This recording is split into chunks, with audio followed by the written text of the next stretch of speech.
A'udzubillahi minasyaitonirrajim. Bismillahirrahmanirrahim. Assalamualaikum warahmatullahi wabarakatuh.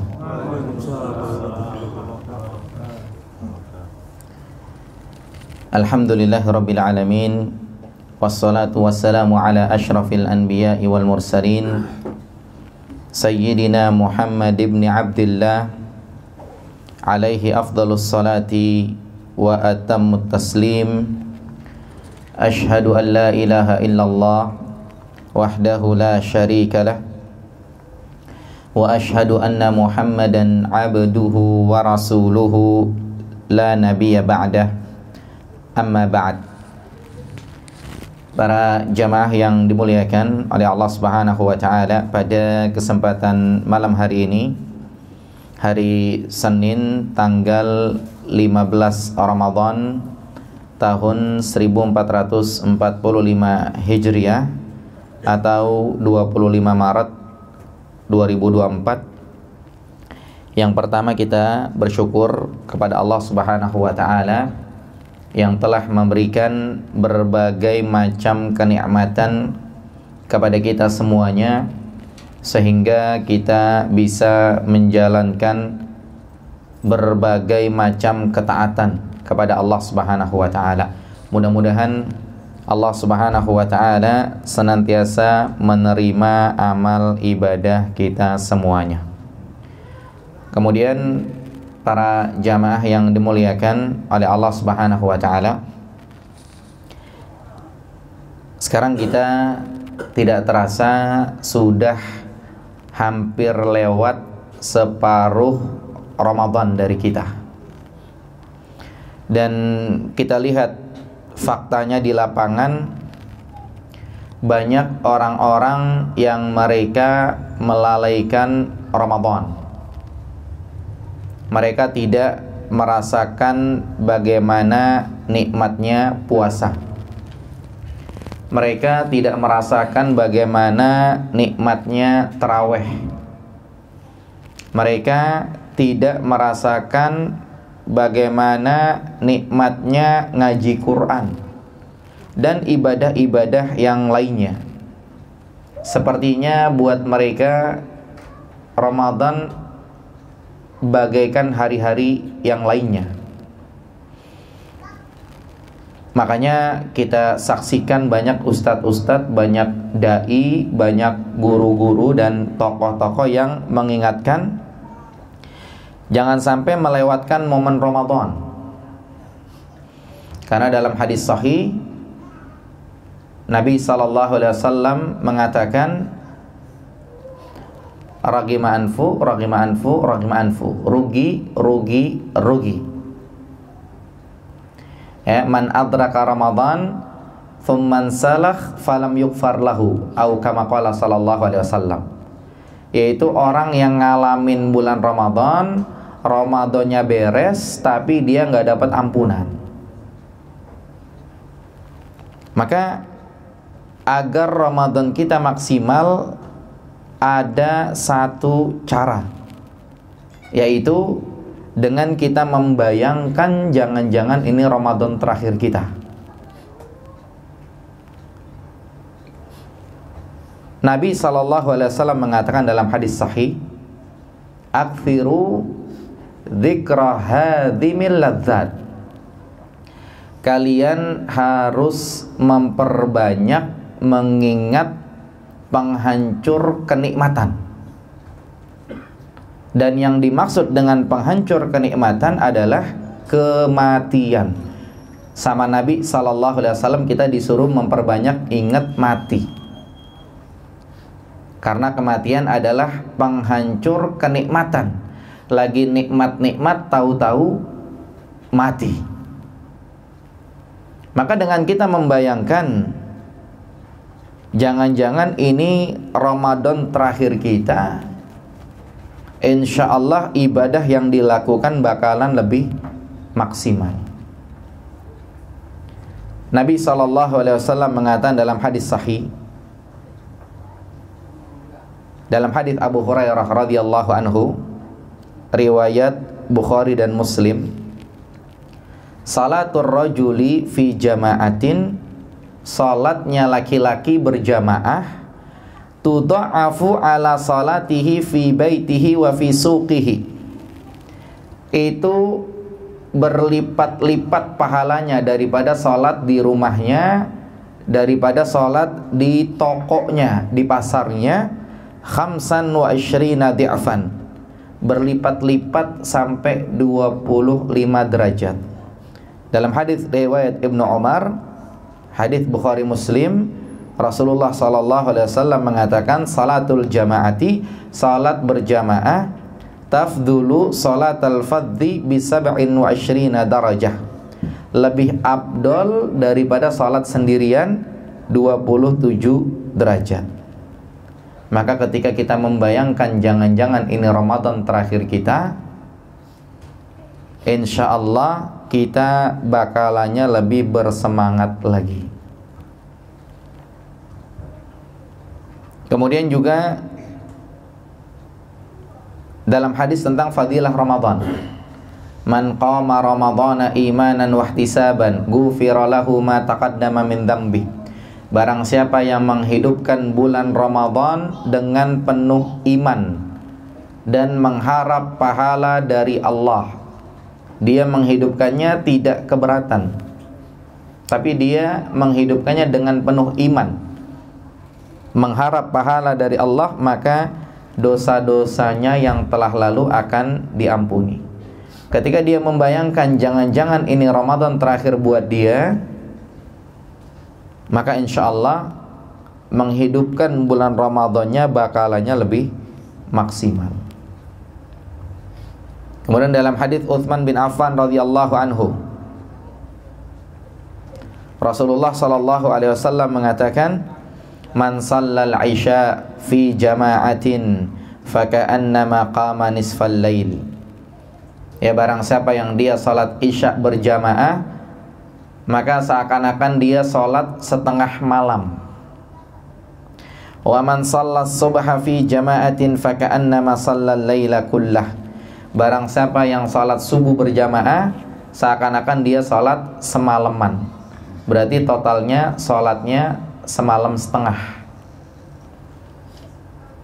Ketika dia membayangkan jangan-jangan ini Ramadan terakhir buat dia, insya Allah isyaknya dia berjamaah, subuhnya dia berjamaah, dan salat-salat yang lainnya bakalannya lebih maksimal. Kemudian dalam hadis Aisyah radhiyallahu anha, Nabi SAW mengatakan, raqatul fajri khairun minad dunya wa ma fiha.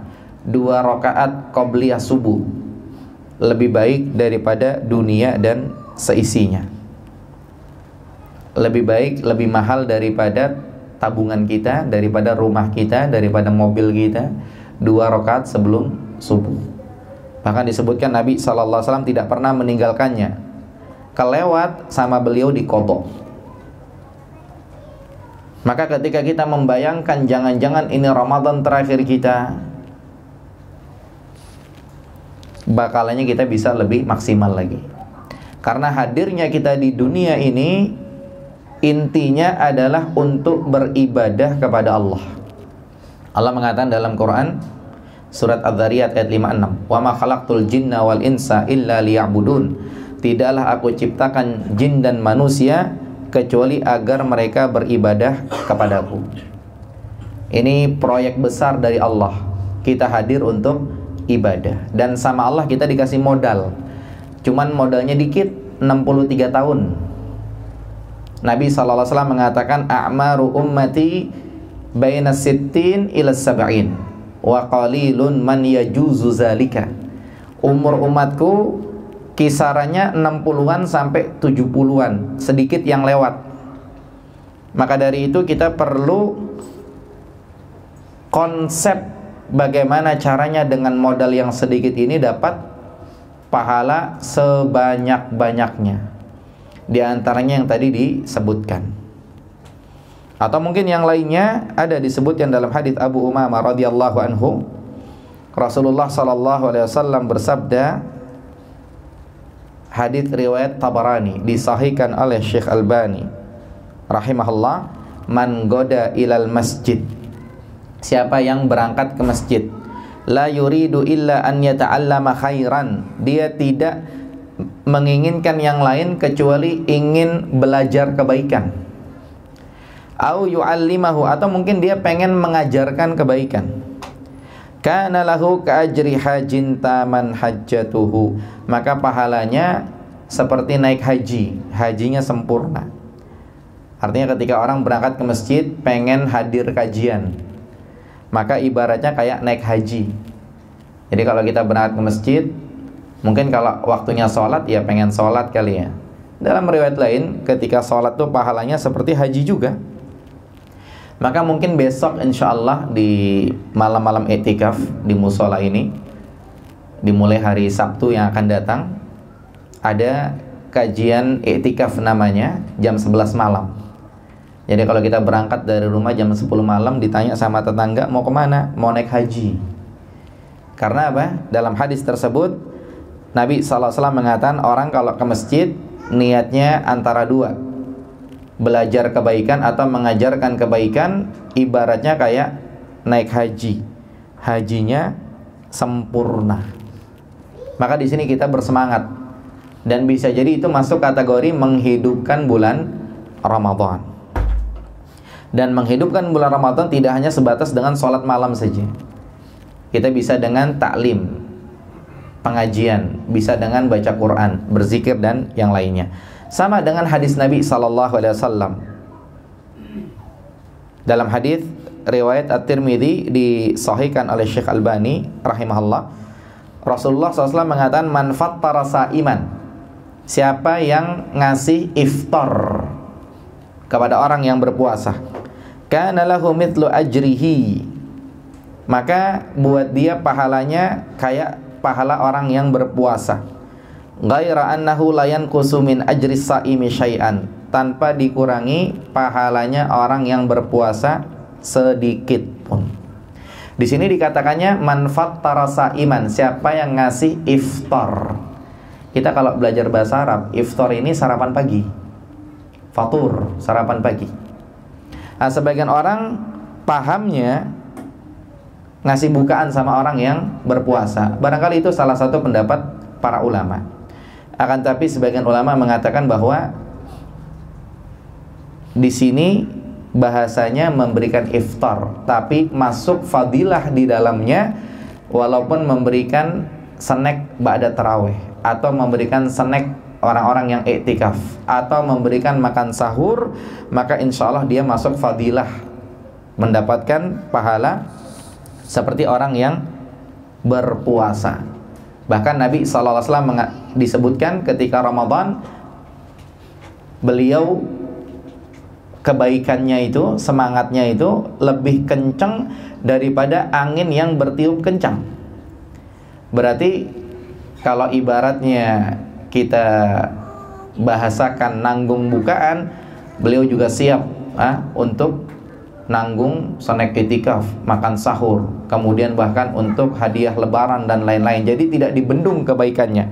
Selama ada bisa kebaikan, maka di situ dilakukan. Dan yang terakhir, jamaah rahimakumullah, di antara amalan ringan yang pahalanya besar karena modal umur kita sedikit adalah yang akan datang sebentar lagi, yaitu 10 malam terakhir. Ada namanya malam Lailatul Qadar, malam yang Allah bahasakan dalam Al-Quran, Lailatul Qadri khairun min alfi syahrin.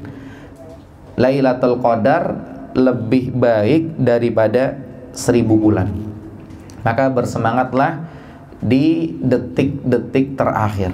Ketika kita salat maghrib berjamaah, ketika kita salat isya berjamaah, ketika kita salat tarawih berjamaah, kemudian mungkin kita qiyamul lail di sebagian tempat, atau di sebagian tempat lagi kita majelis taklim, hadir pengajian, kita ngaji Quran, kita berzikir, maka itu terhitung lebih baik daripada 1000 bulan, dan umur kita tidak nyampe segitu. Sehingga kita bersemangat, jangan sampai kita sebagaimana yang Allah sebutkan dalam Quran surat Al-Mu'minun ayat 99 sampai 100, hatta idza jaa ahadahumul maut, sampai tiba waktunya mati kepada mereka. Qala rabbirji'un, baru mereka ngomong, Ya Allah, kembalikanlah kami ke dunia. Balikin lagi ya Allah. La'alli a'malu salihan fima taraktu, agar aku beramal soleh yang dulu aku tinggalkan. Akan tapi kata Allah, kalla, kagak bakal. Orang udah mati, dikubur, hidup lagi, balik lagi ke dunia, nggak bakal, kata Allah. Innaha kalimatun huwa qailuha, itu hanya sekedar kata-kata yang diomong saja, hanya omong-omong saja. Kalau dia balik lagi ke dunia, kalau dasarnya nggak ke masjid, palingan nggak ke masjid. Dasarnya males pengajian, bakalannya males pengajian. Dasarnya kagak sholat berjamaah, dasarnya kagak puasa Ramadan, palingan begitu lagi. Jadi hanya sekedar omong-omong saja itu palingan. Wa min waraihim barzakhun ila yaumi ba'tsun. Sementara di belakang mereka ada alam barzakh sampai mereka dibangkitkan nanti. Kita sedang di alam dunia, nanti ada alam barzakh, setelahnya ada alam akhirat. Maka jangan sampai kita nyesel udah mati baru pengen hidup lagi. Dan terakhir, di sisa-sisa umur kita setelah Ramadan, harapannya kita sehat semuanya, panjang umur, kemudian berkah, kita terus ibadah dan istiqomah sampai kita meninggal dunia. Maka jadikan seperti Ramadan terakhir kita, sehingga hablum minallah kita akan memberikan yang terbaik. Kemudian hablum minanas kita juga akan memberikan yang terbaik. Kenapa? Karena jangan-jangan setelah itu kita mati. Maka kita pikirkan agar ibadah maksimal, jangan-jangan abis ini kita mati. Makanya kalau imamnya kepanjangan, udahlah, jangan-jangan abis ini kita mati, pasrah aja, nggak apa-apa. Nah, walaupun secara hukum ya kalau sholat sunnah boleh duduk, tapi kalau sakit kemudian udah uzur, itu sangat-sangat boleh duduk. Makanya kalau imam panjang ya nggak masalah, tinggal kalau capek duduk, wong sholat sunnah kan gitu. Kecuali kalau salat wajib berdiri, kecuali kalau memang ada uzur syar'i. Demikian yang disampaikan, mudah-mudahan bermanfaat. Yang benar datang dari Allah Subhanahu wa taala, yang salah dari saya pribadi. Barakallahu fikum wa sallallahu ala nabiyina Muhammad wa akhiru da'wana anil hamdulillahi rabbil alamin. Subhanakallahumma bihamdika asyhadu an la ilaha illa anta astaghfiruka wa atubu ilaik. Assalamualaikum warahmatullahi wabarakatuh.